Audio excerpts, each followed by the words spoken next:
Let me show you how to use these butt connectors. First, insert the wires into the connector one by one. The UR2 butt connector is designed for 0.4 mm to 0.9 mm. Solid copper cables with max insulation diameters to 0.08 mm. Next, use this tool to crimp down for connection.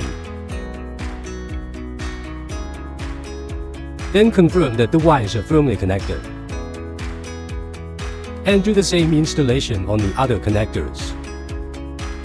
Moreover, the UR2 butt connector is designed for 0.4 mm to 0.9 mm. Solid copper cables with max insulation diameters to 0.08 mm. These connectors utilize insulation displacement technology, allowing for a reliable connection without the need to strip insulation from the wires.